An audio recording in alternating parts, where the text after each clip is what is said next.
Greasy gang, or don't. Bang! You know who it is and you know what it is. It's your boy C Greasy. Now, let's get right to the action. Today we're going to learn about a little bit of history, you feel me? Just a little bit. You know what I mean? We're going to talk about the first black woman to go to the U.S. title open and win. Y'all must think I'm talking about Serena Williams or somebody. No. I'm talking about Miss Althea Gibson. Yes, indeedy. Just in case y'all didn't know who she was. Yup. That's her right there. And we're going to learn why she is an important icon. Not only that, she was the first black woman to win title in tennis at a national level. But let's just dive into it, all right? Let's dive into it. Althea Neal Gibson was born on August 25th, 1927 in Silver, South Carolina. Gibson blazed a new trail in the sport of tennis, winning some of the sport's biggest titles of the 1950s and broke racial barriers in professional golf as well. Althea Gibson developed a love of tennis at an early age, but in the 1940s and 50s, most tournaments were closed to African Americans.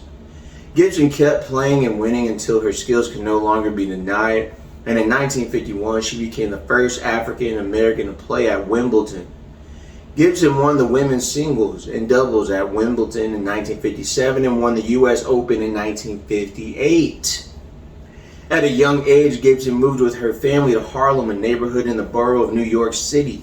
Gibson's life at this time had its hardships. Her family struggled to make ends meet, living on public assistance for a time, and Gibson struggled in the classroom, often skipping school altogether. However, Gibson loved to play sports, and especially table tennis, and she soon made a name for herself as a local table tennis champion. Her skills were eventually noticed by musician Buddy Walker, who invited her to play tennis on local courts. After winning several titles hosted by the local recreation department, Gibson was introduced to the Harlem River tennis courts in 1941. Incredibly, just a year after picking up a racket for the first time, she won a local tournament sponsored by the American Tennis Association, an African American organization established to promote and sponsor tournaments for black players. She picked up 2 more ATA titles in 1944 and 1945. Then, after losing one title in 1946, Gibson won 10 straight championships from 1947 to 1956. Amidst this winning streak, she made history as the first African American tennis player to compete at both the U.S. National Championships 1950 and Wimbledon 1951. Gibson's success at those ATA tournaments paved the way for her to attend Florida A&M University on a sports scholarship. She graduated from the school in 1953, but it was a struggle for her to get by. At one point, she even thought of leaving sports altogether to join the U.S. Army. A good deal of her frustration had to do with the fact that so much of the tennis world was closed off to her.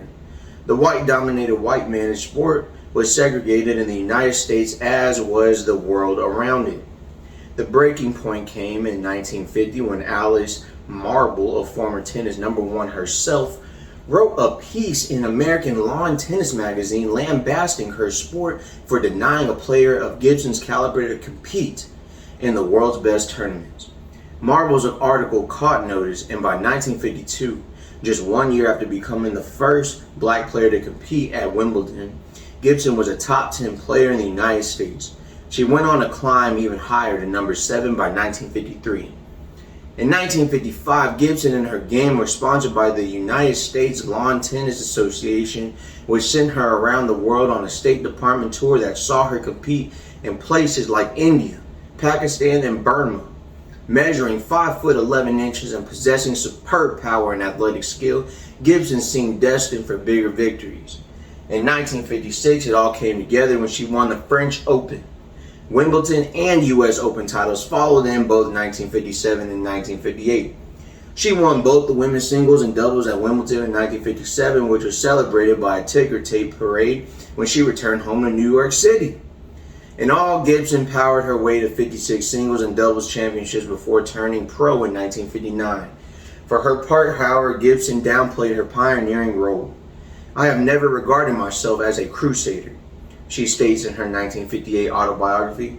"I always wanted to be somebody. I don't consciously beat the drums for any cause, not even the Negro in the United States." Now, Miss Althea Gibson sadly died due to respiratory illness.